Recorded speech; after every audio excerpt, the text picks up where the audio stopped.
we're obviously looking for reaction from the Fed. I have no guesses. I have no idea what's going on as far as, okay, is it going to be 75? Is it going to be 100? Is it going to be less? Is it going to be more? It doesn't really, it really, for our purposes, it doesn't matter. What matters is the reaction. And big picture, here's what the big picture looks like. The big picture is SPY is in a downtrend, and it has been all year. You can see if you were to use a trend line, which some of y'all like to use, 1, 2, draw it through is how you use a trend line. So you can see that we're in a bear market. It's been that way all year. There's really no, you can argue that we're not. That's fine. You can argue and you can be ignored. But obviously, every opportunity that the markets had to rise, it's reached an area of some type of technical significance where it has faded. So for example, you pushed above the 200-day moving average here, but it couldn't hold on. So it came back, it tried again, it failed at the 200, it failed at the 200. These yellow lines that we have here are anchored VWAPs. This one happens to be anchored to last year's high. The second one happens to be anchored to the 2021 highs. So look at how they all converged.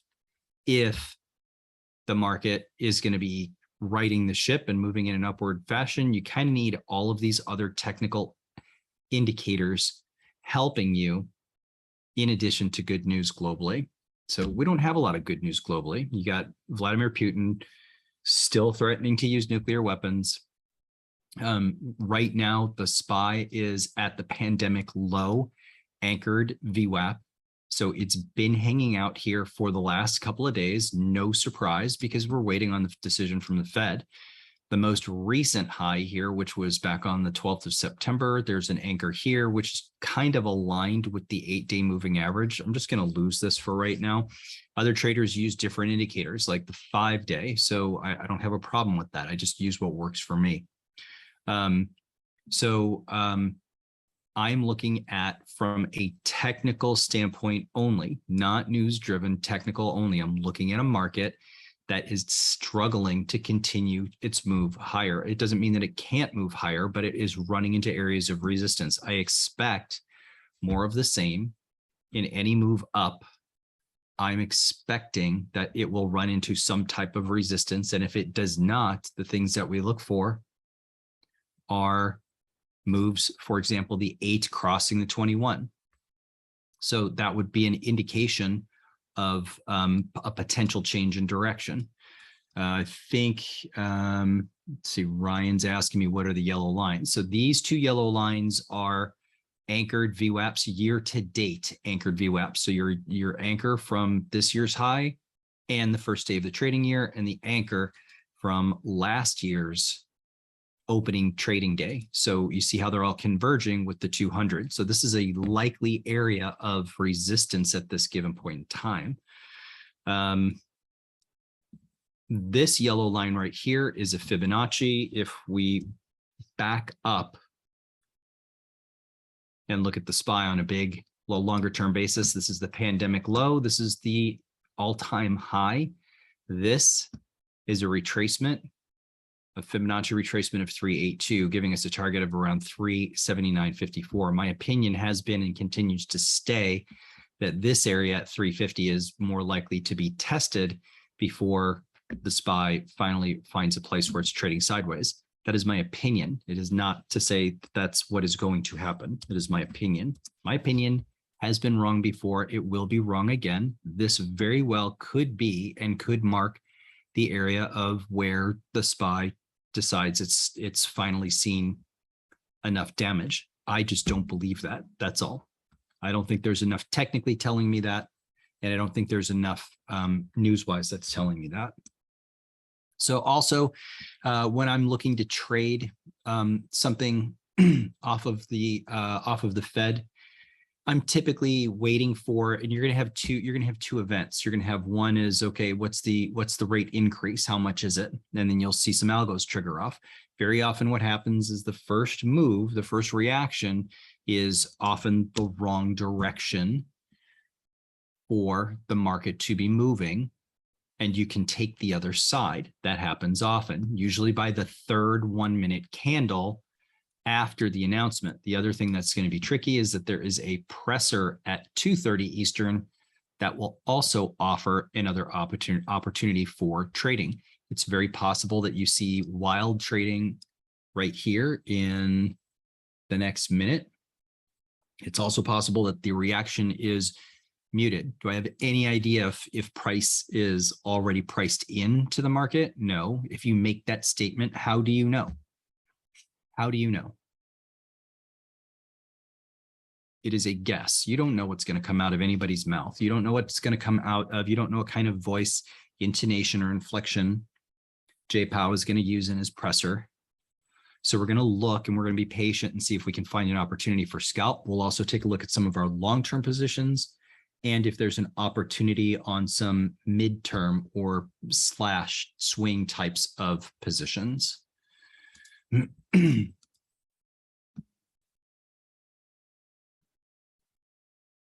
Let's see, we got 15 seconds to go. Okay, here's your first move. I don't know what the news is. I don't care. I'm not interested in seeing what the news is. So I'm going to be looking for, if this continues to spike higher, okay, now we're going to get a spike lower. So I'm going to look for 3 candles. There's one. So I'm going to wait for these first 3 candles to come off here before I just go ahead and hug my meat off of the cliff here. Jumping in right here, right now can be super, super dangerous.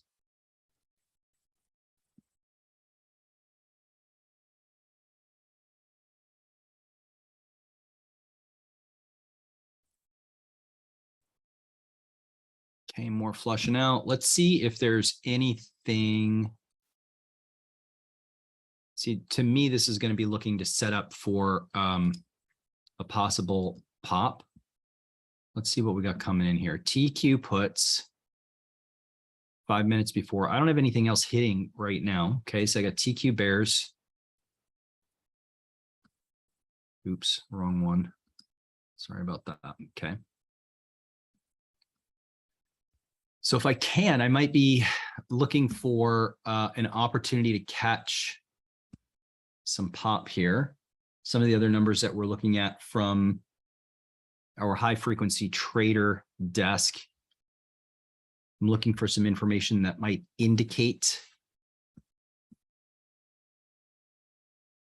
an opportunity for us. But right now, 1, 2, okay, to me, it's too early. I'm waiting for this third bar.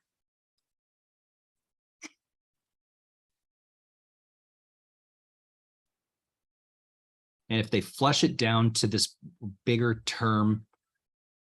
picture fib area, that's going to offer more of an area of bounce. Okay, so you see how we're starting to try and bounce here a little bit. This to me is just a little early. I'm looking for 3 bars here. Okay, so that's the second bar out of the way. Let's see if we continue to get a spike down.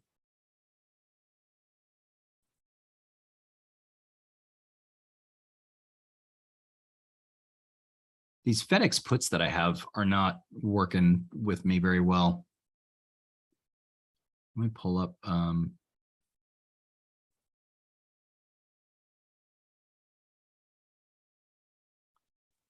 Okay, so I'm going to look at.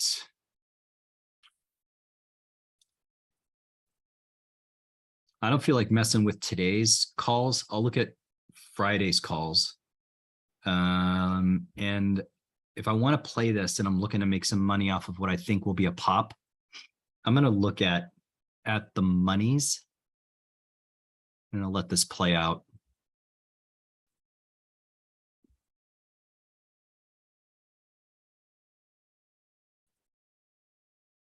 It's almost like it's not enough of a vertical move down. So if I want to try and play for pop,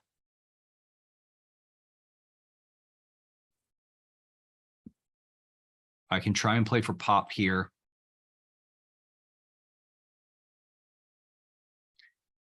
We're going to find out very quickly. It does not look like it wants to hang around. Anything else hitting the board? Okay, here come the puts. SPY 375s, Microsoft 237 and a halves. Let's just take a look real quick at some of our longer term plays while we let this shake out here. Okay, long-term play Microsoft. So this is a more exaggerated move. So could you, this would be a good opportunity for a bounce. And if it's not, guess what? You're going to find out really quick and you probably have an opportunity to flip the other way. Let's look at long-term PayPal. And look at this. Brought you right to the 8 and the 21. Any of you who wrote PayPal there in front of the Fed, that's a very difficult call. However, if you did, you should cover for gains. If you didn't, same thing. Let's look for an area, an opportunity for some pop.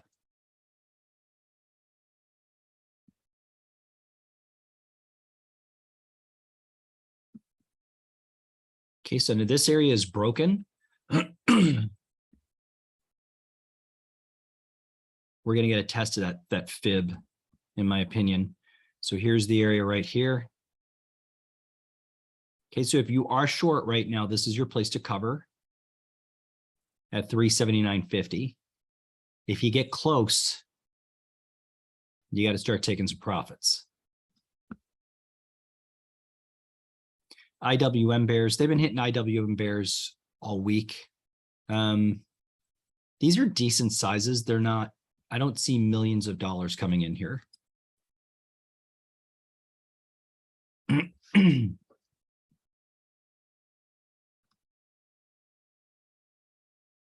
so if you were short, remember what I just said, you might not get the touch of that area.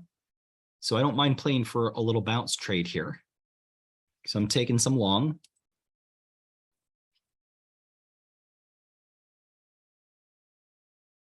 And we'll see if we get a little bounce here.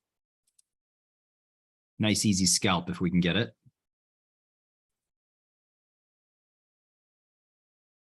What would I anticipate from a scalp? Let's do this. And this. So right here is target number 1. That happened very fast. That'd be target number 2. If this is not going to hold, I don't want to be in this past this low. Actually, right here is where I don't want to be in this.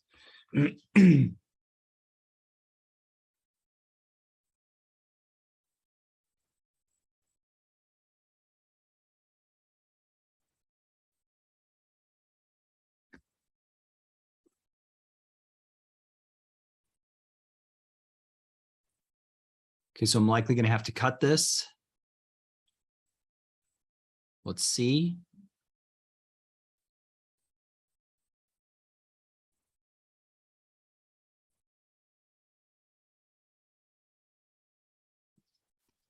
I'm in 382 calls from 478.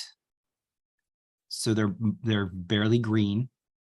Okay. Now if this little area where I put the dotted line here, if this area doesn't hold, I will take a small loss and I'll tap out.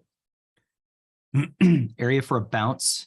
I want to see if I can get this. I want to see if I can get this. If I don't, I'll wind up beating a small loss. But what I didn't do was I didn't get caught in this, trying to figure it out.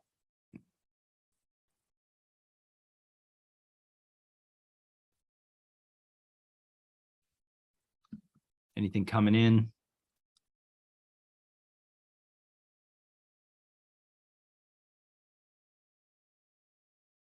What's going on at the SIBO? They just overloaded.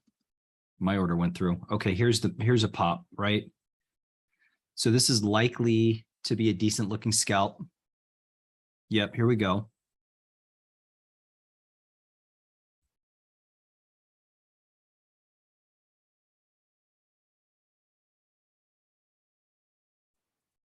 It's never easy. Never easy. Some say it is, but these are the moments where that actually gets tested.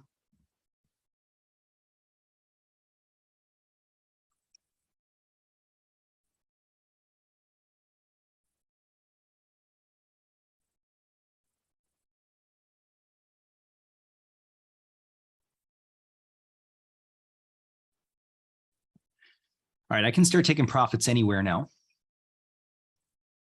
So took half off and just got filled at 565. I still have half left.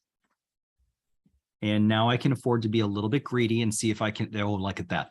Bang.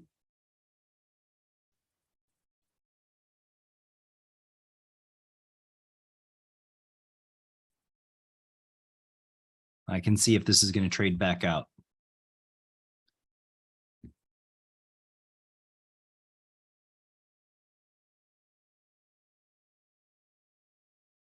Well, that was a big old tease, was it not? All right. Let's see. I'm getting close to just covering half, or sorry, the other half. If we come right back down to here, I'm going to blow out of the rest of this. But I mean, a very high quality bounce scalp.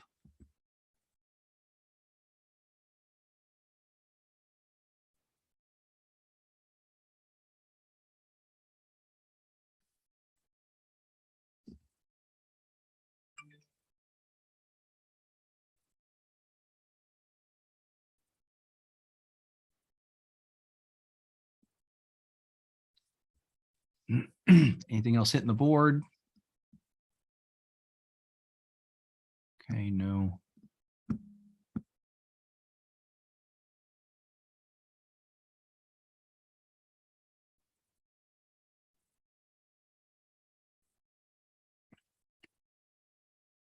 Not a lot to talk about in between if you're scalping. You can do all the debating about what it is that they've done when this is over.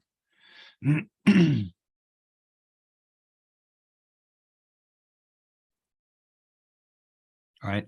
I might just take the rest of this profit here because I don't like the way that that happened.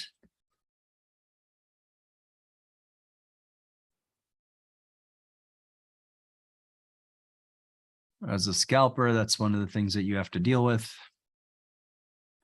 You can control your own finger.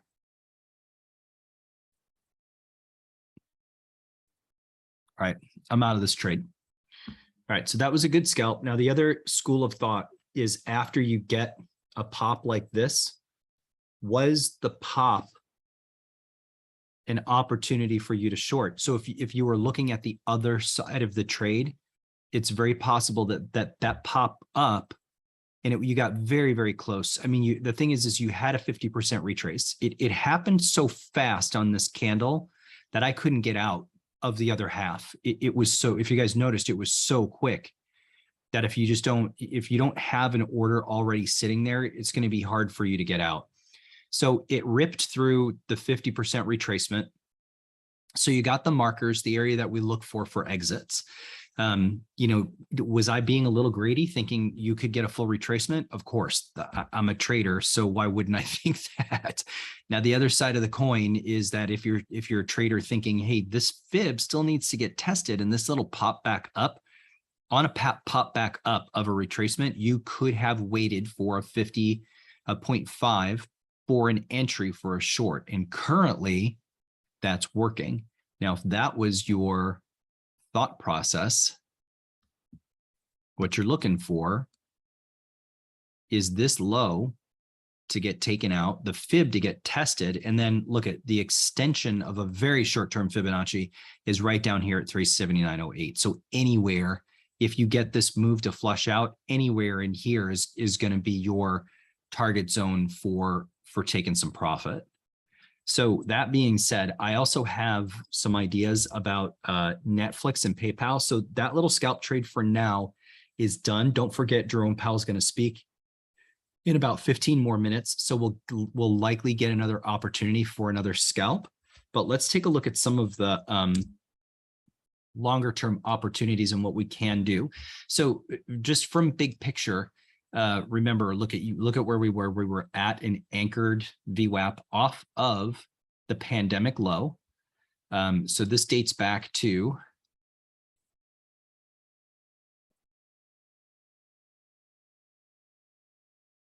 pandemic low.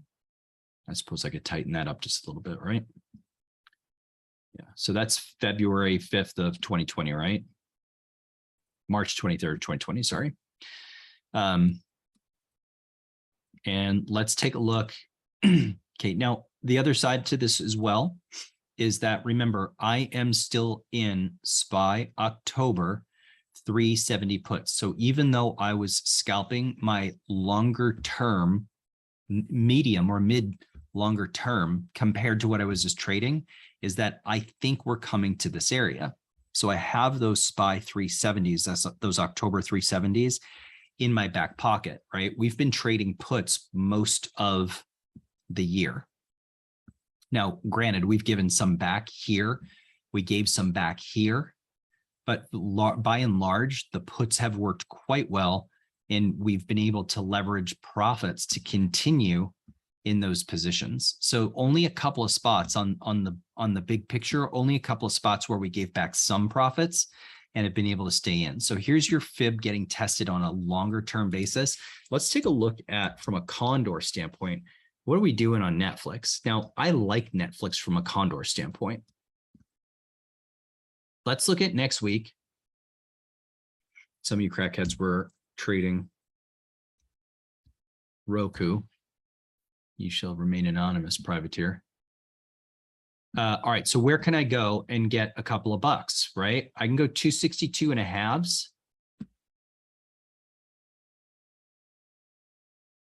And 215. 262 and a half. Look, it puts me almost up to the year-to-date anchor. That's a nice spot to write. If I want to be more conservative, I can write the 265s. 216 puts me at the lows. So if the 50 breaks and or the fib breaks, those are my control areas, right? So here's my control area to the upside, this 252, blah, blah, blah. What am I trying to say? You got a condor. I think you can take the condor on Netflix, and I'm gonna put that on. I can get like $4 out of this thing. So here's your 262 and a half. And here's your 215. So Joey, mark that down. So that's my Netflix condor. And this condor has worked for a solid 4 weeks. What's the potential downside to a condor? Downside to a condor is, hey, you break through areas of support, and this finally does break down and flush out. Where can it flush out to? Well, if I look left, I look and see these areas of supply. So I would look for, let's say, 204, potentially down here at 189, potentially down here at 170-ish. And on the upside, what do you have? You have a huge gap, right? What do you say about gaps? Well, gaps fill 80% of the time. And after they fill, 80% of the time they retrace. There's going to be the 20% of the time where the gaps don't fill. Are we in that spot? Well, so far, guess what? Didn't fill, didn't fill. Excellent condor. That is a freaking layup. And if these areas break on a strong day in the overall market with everything being green, you're going to have an opportunity to adjust the one leg that you need to adjust, regardless of whether that's to the upside or to the downside. So here's your year-to-date anchor. So this is your first area of resistance. And actually, this is not this year's year-to-date anchor. This is, no, I take it back. This is 2022. This is 2021. And you've got your 200 and a fib. And not so ironically, the fib is lining up on where the gap fill area is. So this is an outstanding condor with a very easy adjustment should it need to be made. The other idea, and there's just not enough money in it, in my opinion, is PayPal. Now we talk about PayPal. PayPal gives you opportunity on a daily basis.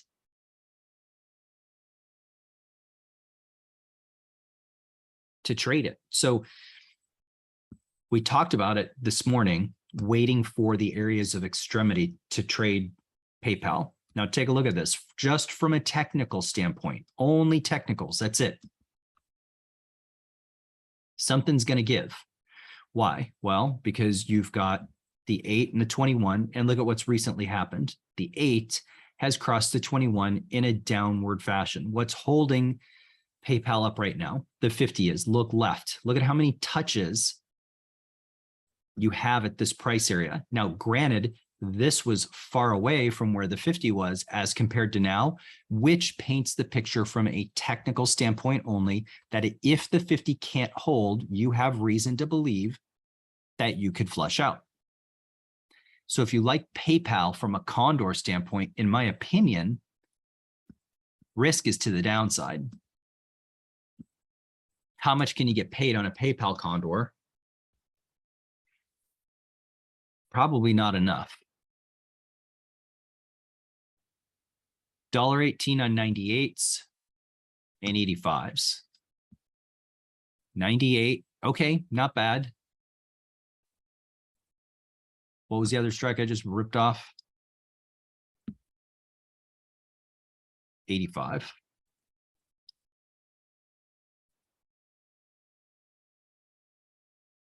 Actually, that's a good looking condor. So the way that they're priced right now is they're priced as if they're giving you, as if they're telegraphing to you that the risk or the probability is for a move to the upside, because they're not paying you enough that far out of the money. Does that make sense? So if you're going to take that condor, you just have to think in the back of your mind, okay, this is an area of support that's going to need to hold. And if it doesn't, and they come after it, and you've got a market that's, you know, trading down, you've got to start to consider and look at, okay, are there sweeps coming in? What else are you going to take a look at? You're going to take a look at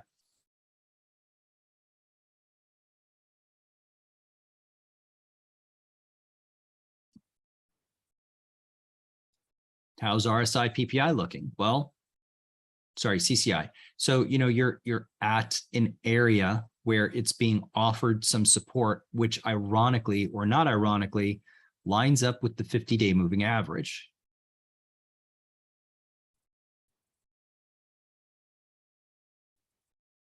So when we talk about PayPal having dramatic moves, that's drama, right? And typically looking for some type of a bounce is not the worst idea, only from a scalp perspective. All right, so you got a Netflix condor. Somebody's asking me about Delta. We don't use Delta on anything short term. If we're trading something short term or we're trading condors, what we're looking for typically is to get paid while a particular stock figures out what it wants to do. So Delta is not important to me on a condor. What's only important to me is, have I found the edges of the bandwidth, the range, and can I hold my shit together when and if the stock reaches the boundaries of its range?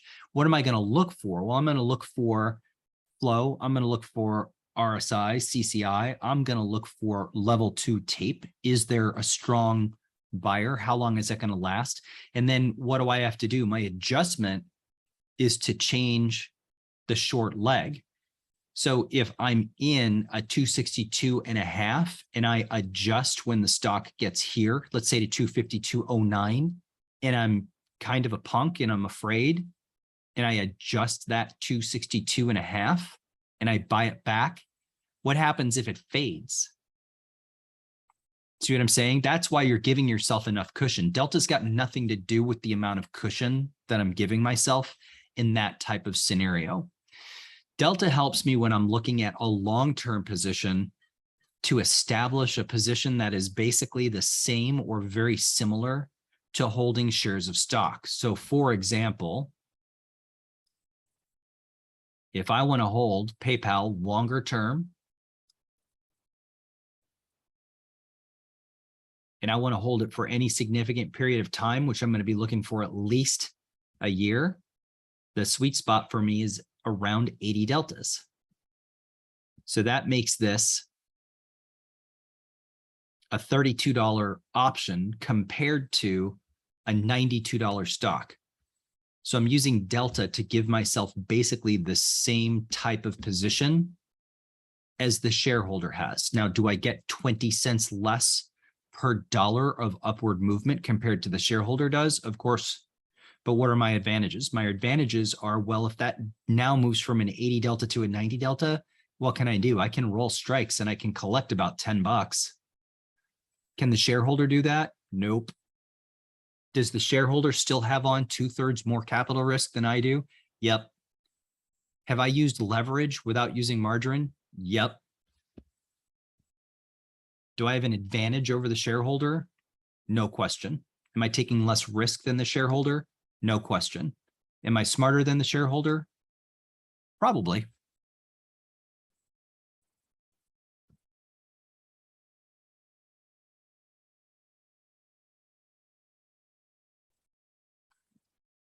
All right, so I got a nice little Netflix condor going here. I got a decent scalp in the bank. Oh, that's the ghost. We don't know what's going on. Okay, you got a test of that fib. Let's take a look on, did anybody try and either short on the fib or take it for bounce? If you took it for bounce, well, a couple of things. Number one, if you were looking for 50% pop off of the lows, and that was your entry for short, your target was hit. And we called out the fib as an area that was going to get tested. So the question is, did you take the profit or did you roll down to a lower strike, which would have been an appropriate adjustment? So let's say, for example, you've got a 10 lot or a 50 lot, whatever it is, and you traded it and you took your profit. The adjustment is to take half of the profit, not all of the profit, and look for a lower strike, a lotto type of strike, to see if you're going to continue to get paid. The other side to this trade is to say, okay, listen, we got to the fib. I've been waiting and now I'm looking for the fib as an area to bounce. And if you did that, how would you size it up and look for areas of where you should take some profit? Okay, so that would have been your first area of profit. Here's your second area of profit. And remember, this is just from a scalp standpoint, right? This is just a turn and burn trade.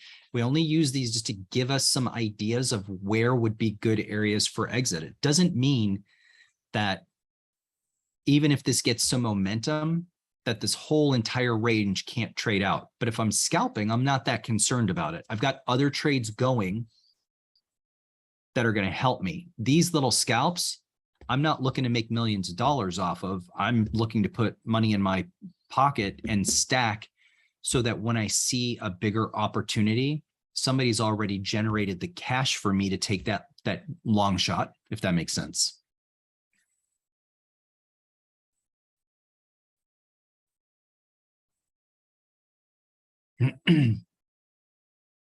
But if you took it long bounce off of the fib, that's awesome.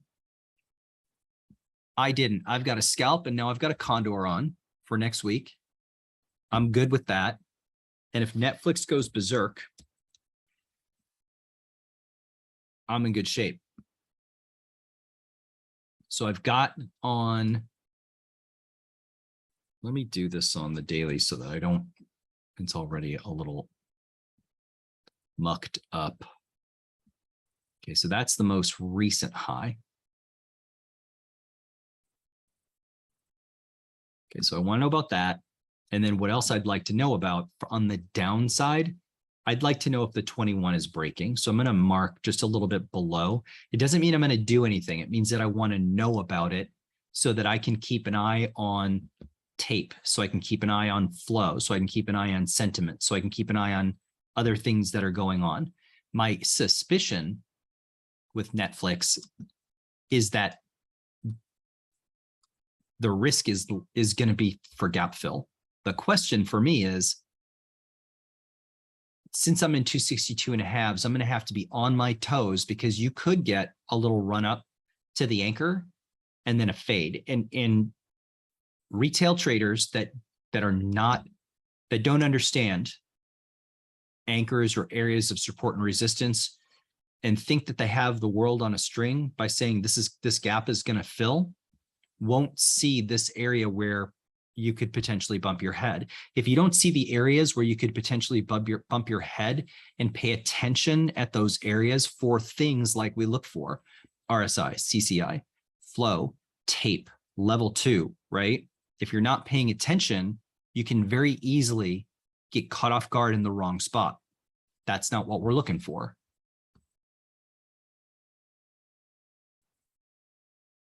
It'd be awesome to catch. Eventually, at some point, this will try to fill the gap. Where is it going to happen? I don't know. So now going into week number 5 using condors, you know, I'm just going to sit here and continue to get paid. Like every week on a 25 lot, I'm collecting, you know, around close to $4. And by the end of the trade, when I'm done with the trade, I'm collecting somewhere between 50 and 70% of that premium and then cutting it loose, keeping the long ends as lotto tickets. I'm in really good shape. It just keeps setting me up for that opportunity. So instead of being the retail trader who's looking at it saying, I'm going to catch this, what I'm doing is allowing the market to pay me to take a free shot when and if this does try to fill. It's going to be a free trade when and if this does decide to take off. It will be a free trade. And if you're not taking advantage of it, I can't do much to help you.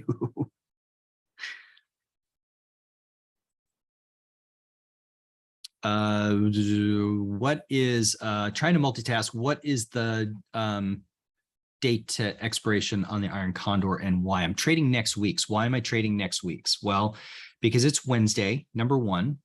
And number 2, what I'd like to do is collect more premium. And I'd like to, if I can, get to the weekend and allow Saturday and Sunday premium to burn at no cost. Does that make sense, Marco? It's not a perfect system. It doesn't always work. But that's the idea. And the other ideas are if you can start to pay attention to when the market is closed, you can also alter your condors to take advantage of 3-day closures. That's free money. When you can get that lined up and your stock is where you need it to be, that winds up being free money. All right. So is J-Pow speaking yet? Powell's on the mic. All right, we're going to look for algos again. I don't care what he's saying. Now, here's another area. Again, either side of the trade, right? But look at very clever, very clever. This is why you have to be on your toes. So I don't know what he's saying right now. But now what I'm looking for is, again, I'm looking for a vertical move. So if I get 3 bars to the upside here that are sharp, I'll look for an opportunity to trade the other side. So whatever it is that he's saying right now, there's some algos firing. You guys see that?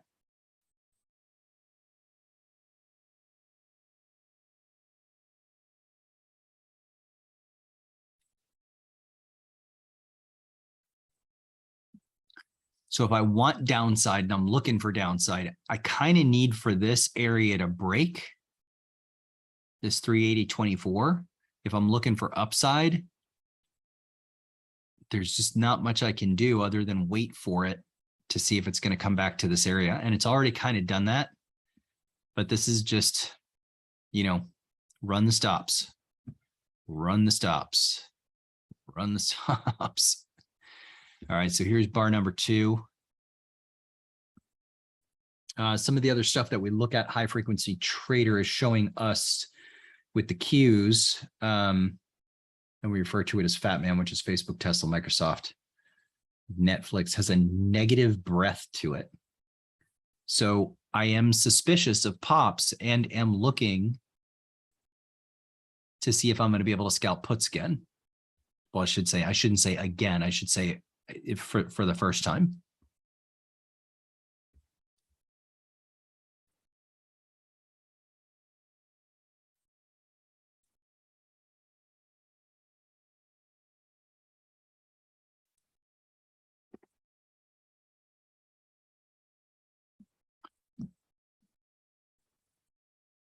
All right, here's our third bar, but this is not as, see, it's not as vertical as what I'm looking for.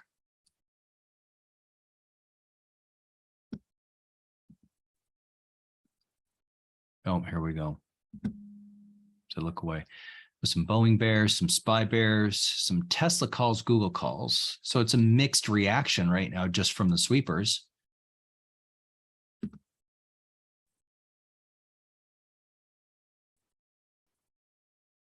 So that's 1, 2, 3. If I want to try and short this, I can, but my risk is right up here to this 384.5. If this 384.5 trades out, I can't stick around.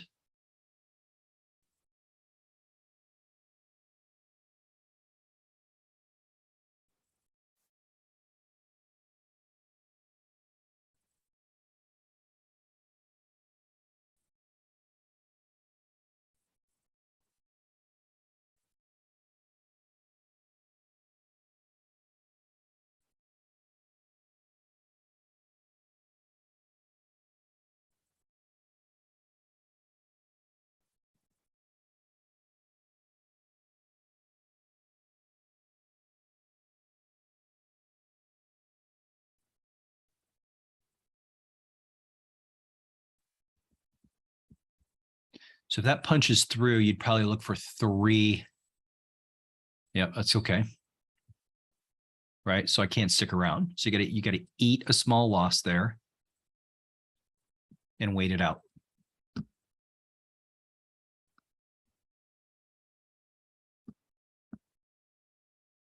What's he saying? Anyone?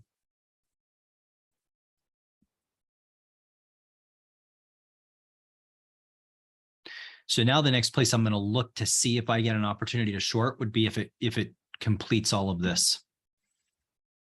I will say, however, while we've been sitting here, that the breadth on all of the Q stocks that we're just looking at, Facebook, Tesla, Microsoft, Netflix, all just flipped positive. So the breadth went from very negative to this man getting on the mic and now being very positive. So you have to be careful about getting in the middle of whipsaw action. And this is where you have to balance the big picture, which is still down, versus what you're doing on a small scalp type of time frame. I might want to just jump back in here just to see if I can get this to work.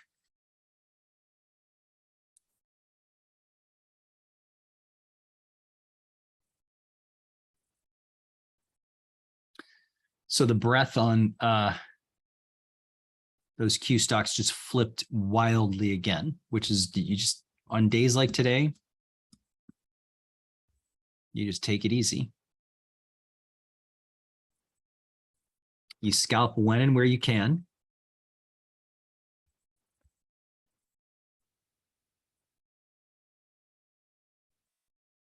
And you keep it moving. And then you've got your short-term and mid-term trades. Let's take a look at, okay, that might be another opportunity for a right. Okay, so what I'm going to do is I'm going to mark this spot. If we get that, I'm going to look at it to right against the long.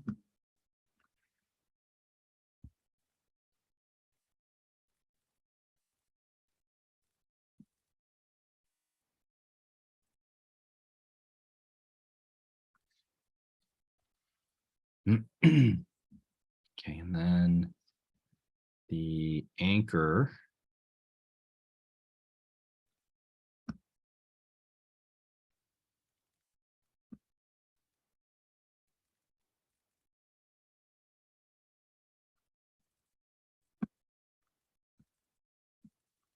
So what am I looking for? I'm looking for range. So this right here, the anchor, represents a potential spot for change.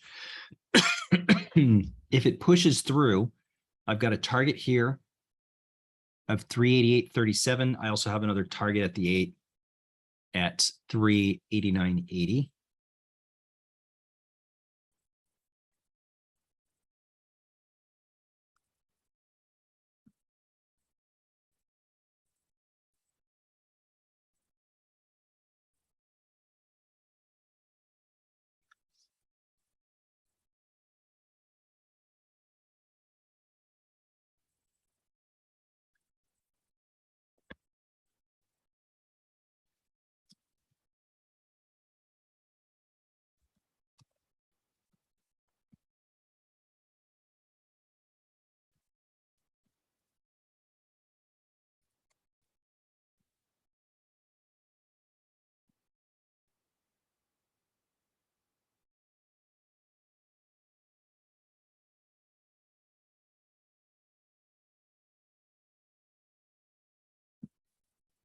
Okay, see how we hit that little spot, that little pockets.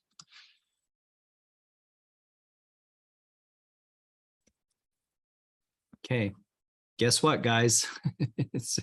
it's a range. Let's see what happens. I don't have a trigger yet.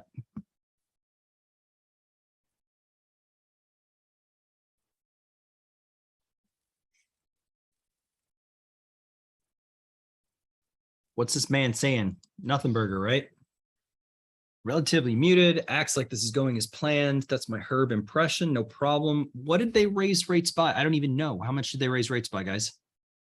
All right, so you got some Tesla, NVIDIA, Amazon call buyers, Q call buyers. So it's a mixed board, right? 75 basis points, thank you.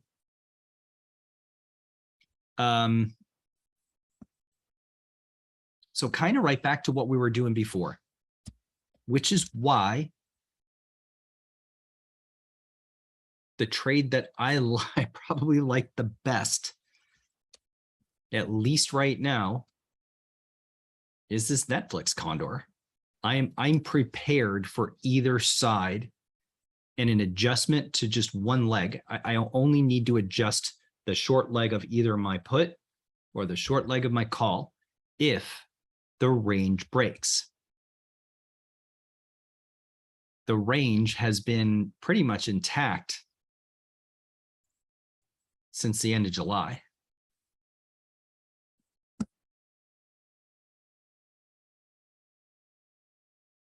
I think I've got the information that I need for the rest of the day, however. So we had one really good scalp. We had one that was pretty paltry. We've got a condor that's set up just perfectly. And I've got some alerts set at a place where I want to consider a right against my long-term long. I am positioned in October 370 puts. I will likely at the end of the week look at adjusting those and maybe going out another 30 days. But right now, with VIX here, I know that that it's going to cost me some money. So those are things that I have to weigh. And I typically don't make those decisions in a day. Typically it's, okay, here's what I'm thinking, and it evolves. And then all of a sudden one day I'm like, okay, that's it, I'm going. So it's a little bit part art and a little bit part science, right? So long-term view, not great. Look at where the gap fill is on SPY. So if it gets momentum, just call it 390. That's a plausible target. Okay, so do I want to consider PayPal for rights now?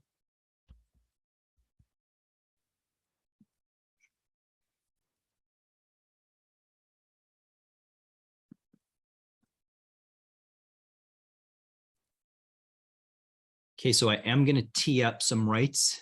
So this is 94.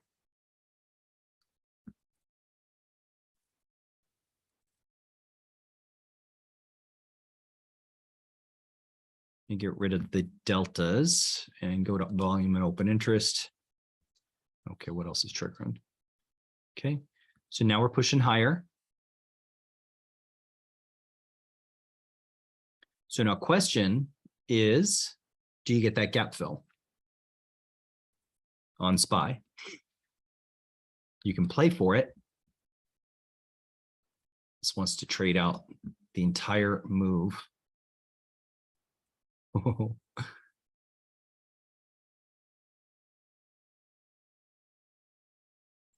right, so gap fill, what did we just say, 390? Let's see what's coming in.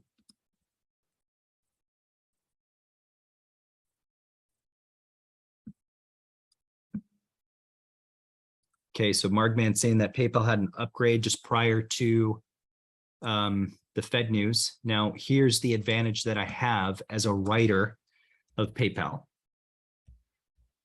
My quarter position is mostly paid for. So if I write against my long position, I'm not going to write against the entire size. I will write against part of it, and I will look for what I think is an area of resistance. And I think that we're really close to that spot.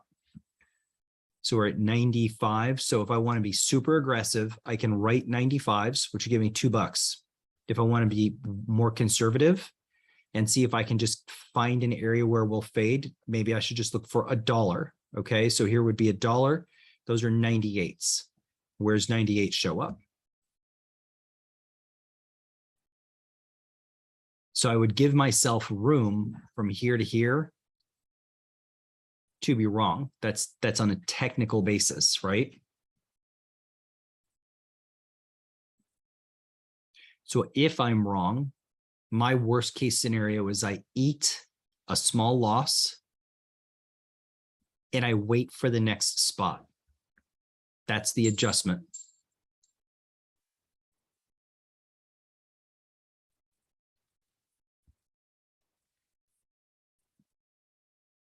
Same thing here.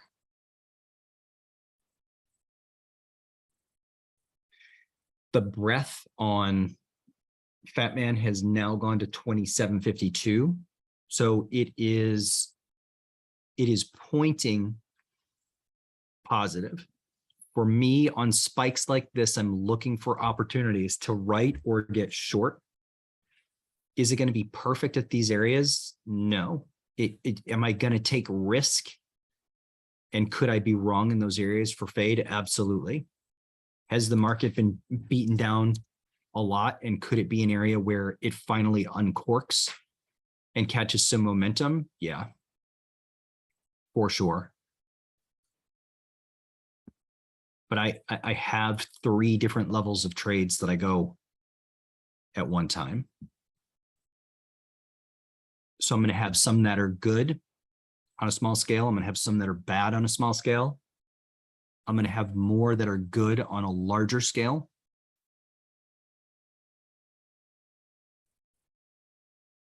Especially if I play a game of patience.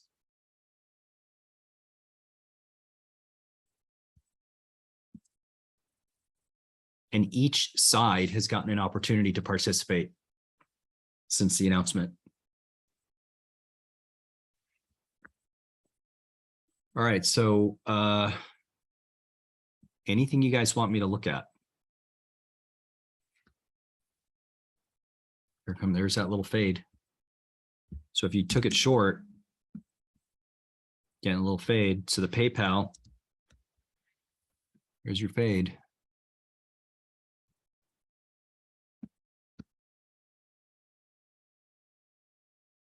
It just takes some patience. Now this might not flush out, but what am I looking for?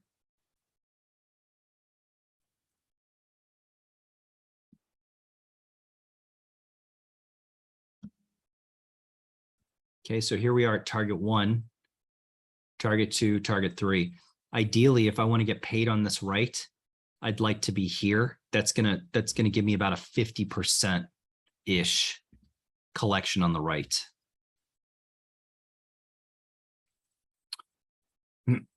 Which means I need to set an alert here so that I don't get stuck eating any loss. That's big. Yeah, I can look at SQ. And let's go ahead and mark here.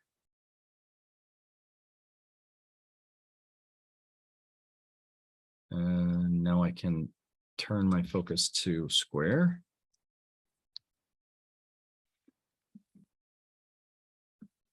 So if you're comparing Square to PayPal or any of the other payers, they're similar. However, from a technical standpoint, Square is at a disadvantage compared to PayPal. Why is that? Because of the technicals. So look at the technicals on PayPal. 50 is below it. The 8 and the 21 are very close to supporting it. What is the disadvantage from a technical standpoint? The 200 is up here on square. The 8 and the 21 both pointed down. The 8 and the 21 crossed over back here in August, signaling a potential change in direction, which it did do. It got to the 50 and tried to hold, did not work, kept in, got another bump for whatever reason, could not sustain. The 8 and the 21 never crossed back over each other, signaling that this would be confirmation of this move up. So it came right back down. So from a technical standpoint, you don't have a similar type of gap play. You've got the 200 up here acting as resistance, this area acting as resistance. This fib that I have on here is from a long time ago. Let's see how far. Yeah, okay. So this has the potential to trade all the way out. From a technical standpoint, you got earnings coming up in November. Based on what you see here, I don't see blue sky for a square. Do I see it for PayPal? Not necessarily, but what's PayPal doing differently? It's chopping sideways. And you're going to find out earlier how those payers are going to look. What else am I looking for? I'm looking for insider activity. Problem with a lot of these. Look at that. All selling. That's all insider selling. If they don't have confidence in it, Caleb, why would you? Now, PayPal we're playing because it is spec. It is a speculative play. However, I think it is based on where it is and what it represents as of today, it is a better opportunity to the long side than Square is just in this moment, just in this window of time.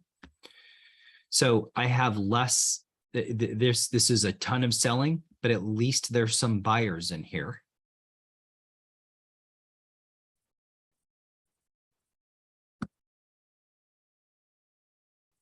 At least I've got buyers. So I like PayPal better than I like Square for those reasons. And PayPal is still very speculative.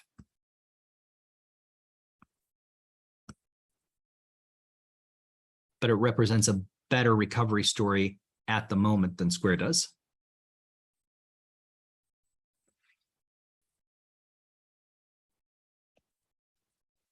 Let's look at our favorite crackhead, Tesla. This one's been tough to trade in the last week. I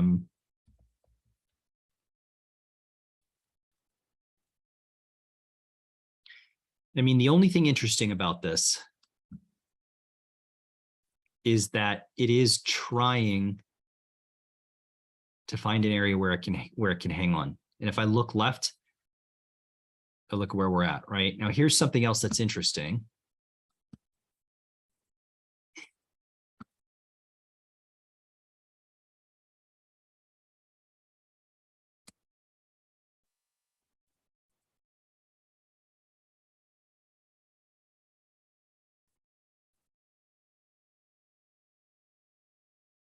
That represents the average price that buyers from the IPO have paid, and it lines up perfectly with the 200.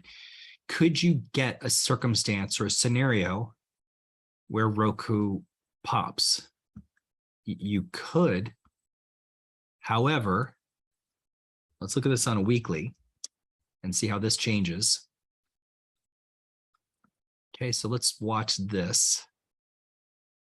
There's your low. Here's your high.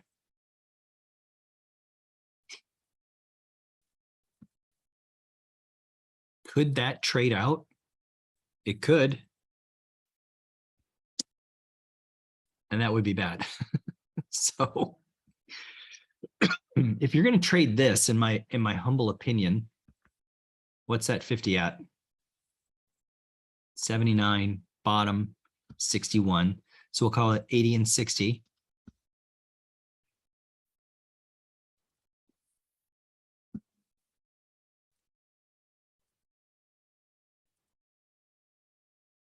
$0.50. So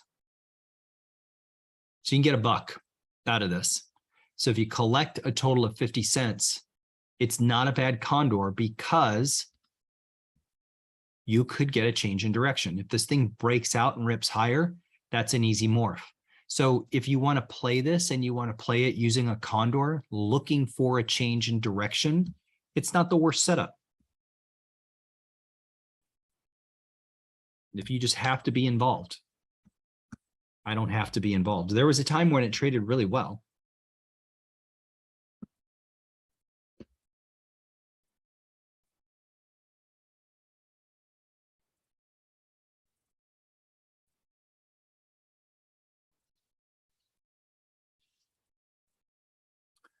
Oh, Vinny. Vinny, weren't you in here the other day just saying that we could get a move up into seasonality? Are you on the broadcast, Vinny?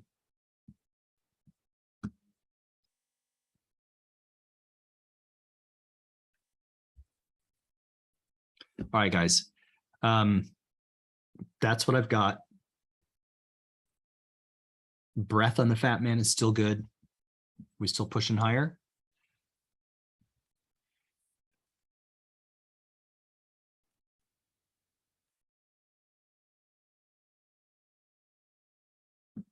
All right. Decent scalping. Not great. Wish it was one of those days where it could be a big move, and it's still possible, right? It's still possible in the last hour. But I'm more comfortable as a trader in something that I feel like I have a little bit more control over, and I have more control over morphing a position than I do reacting to highs and lows. Does that make sense? So scalping, no problem. I know scalping, I probably bat 75 or 80% on scalps. And when my scalps are wrong, I take very, very small losses. Unless I get caught in a program. That can happen. But even if you get caught in a program, it's not so bad that it ruins the day. That's the idea. All right, you guys. Thank you for stopping by. I'm going to cut it here. And you know what trades I've got on. Thanks for coming by. And yeah, we'll talk to you guys soon. All right, you guys, have a great day. Peace.